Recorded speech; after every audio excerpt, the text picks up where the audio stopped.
Laurient. And I'm Mike. Welcome back to the Toal Tribe channel. If you're new here, thank you so much for stopping by. We hope you'll stick around, maybe even subscribe, and watch us grow our family through domestic infant adoption. In today's video, Mike and I are actually going to be sharing our fears surrounding adoption and our adoption process. Whatever we talk about it, I think we sound super happy and excited, and that's because we are.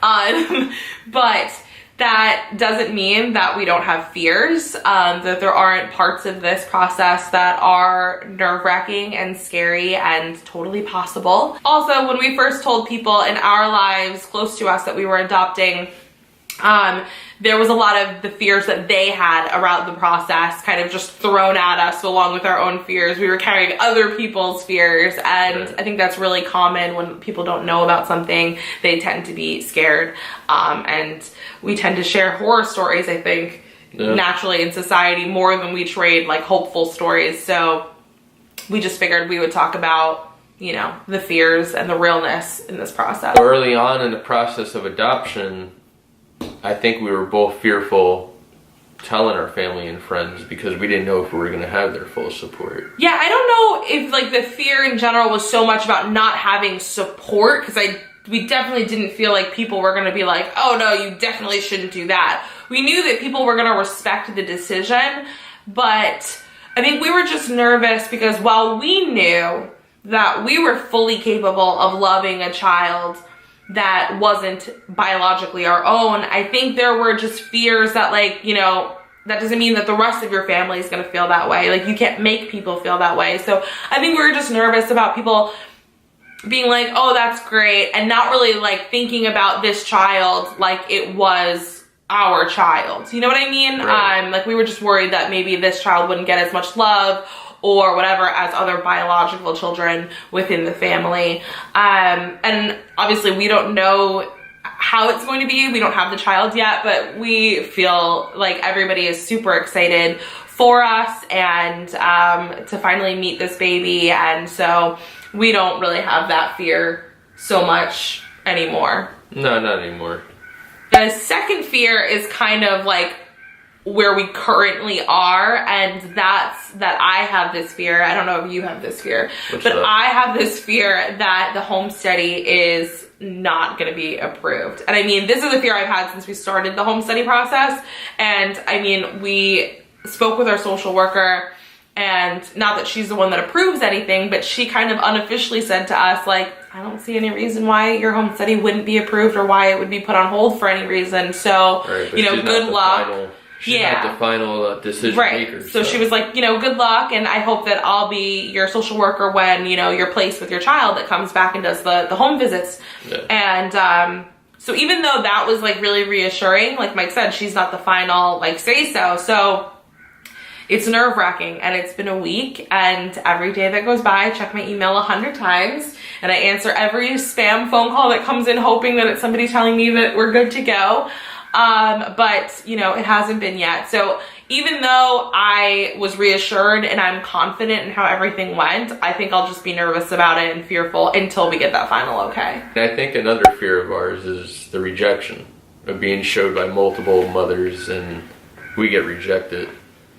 Yeah, in this process, you know, the expectant mother basically chooses who she wants to raise her child. And so you get a call from the agency saying, we have this situation, would you like to be presented? We say yes or no. And I think that it's just like a very natural fear, like, you know, being shown to multiple expectant mothers and then not choosing you. And that's hard. You don't want to feel like you're in competition with other families, the agency, but also like, but you know, are, though. in a way, and then also you just don't want to feel rejected. Nobody likes to feel rejected. You don't want to be rejected for anything. No, I've never been excited for rejection. And can you imagine how hard it is to be rejected as like somebody saying like, no, you're not who I want to raise this child. They're like, you're not good enough to raise this child. I don't really know. Then you start to doubt yourself, and I don't know. It very well, again, this is why it's a fear. It could very well not be like that at all. We don't know. We'll find out soon enough. Right. Another pretty big fear that I have is just not having the money in time. I've heard so many stories where, you know, people have gotten the call from the agency, there's this baby, do you want this baby? And they show a picture and you're like, oh my God, that's it, that's my son. But you're like $15,000 short. So now you gotta figure out a way to come up with $15,000. So now, like, overnight you have to come up with that money, and somehow these people have always done it. It's like, I mean, I guess that's like the beauty of, like, you know, God or like a higher being. Like, you know, if you want something or something's meant to be, it'll happen. But I just had this fear that, you know, possibly, and it would be great to be matched early in our process. Right. But guys, adoption is expensive, and we still have a lot of money that we have to save up. So while we don't want it to take a year or more, you know, it's like, will we be financially ready if it happened in the next 2-3 months? I don't know. So I think another fear of ours is a match falling through. Yeah.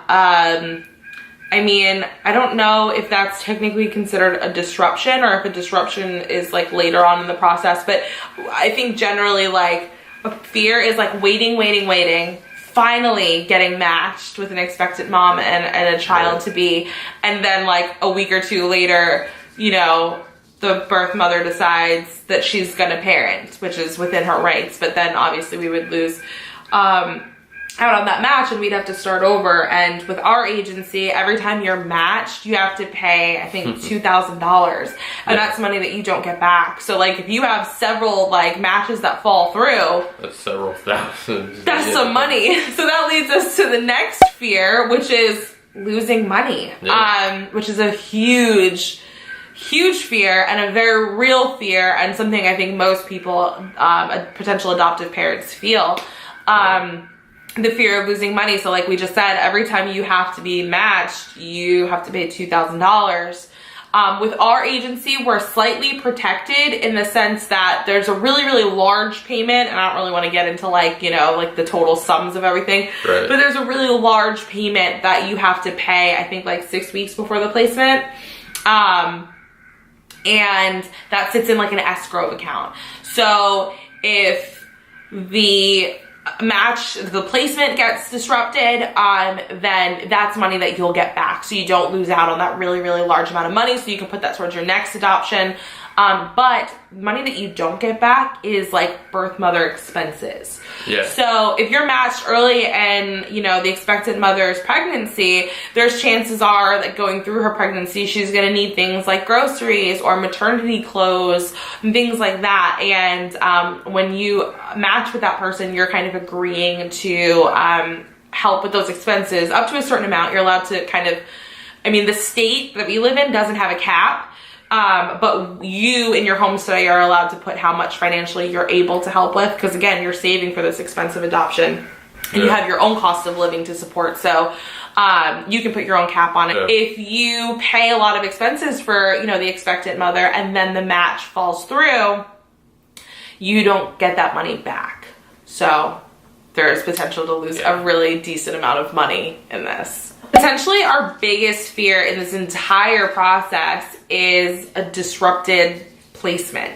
Meaning, like, we're all excited, we're ready to go, we get to that hospital and we're ready to see, you know, our child, and you know, birth mother decides to parent her child, which is 100% in her rights, and we agree and we support that because, again, ethical adoption is really important to us, and we want to make sure that birth mom is making the best decision for her and her child. But that still doesn't mean that we wouldn't be heartbroken. Oh, of course. Especially if you get like all the way to the hospital and you see the baby, like, oh Lord, please don't let me hold that baby, and then not be able to, you know, be that child's, you know, mother. Right. That would be terrible. And while we would support the birth mother's decision, it would still be really, really, really, really hard for us.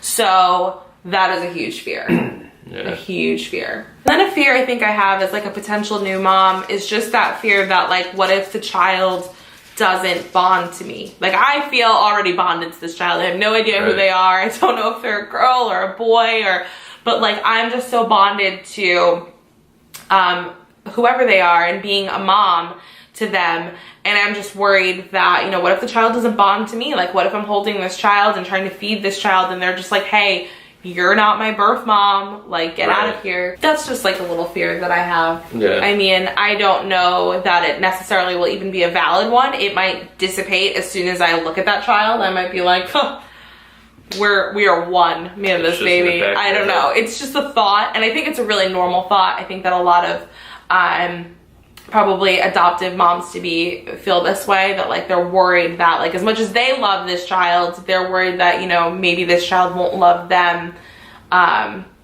you know, the same way right away. Yeah. So while we're super excited, we still do have some nerves surrounding the process and what we potentially are going to go through Right. in the process. But again, we're so happy and we feel so much like we're making the right decision that like, it is what it is. And we're just willing to go through it. This is to just get our baby. our first time going through adoption, so we don't know what to expect. And I think that we have no experience. Yeah, but also I think that no two adoptions are ever the same. So I think even if we do this one and we do another one in the future, I think it'll be nothing like this one. Like Right. they're just so different. Every time I hear stories, everybody's second are so different than their first. And I don't think you ever really know what your process is going to be, what the story is going to be when you go into it. You just have to go into it with an open heart and just be ready. Be ready to love birth mom, be ready to love this child, just be ready to love everybody. I think that's the only way to kind of get through it. Of course. So that's all the fears we're gonna share in this video. We hope you guys enjoyed it. If you did, please give us a thumbs up. It really helps out our channel. And again, subscribe to watch us grow our family through domestic infant adoption. I'm Laurient. And I'm Mike. And we will see you guys in our next video. Ciao.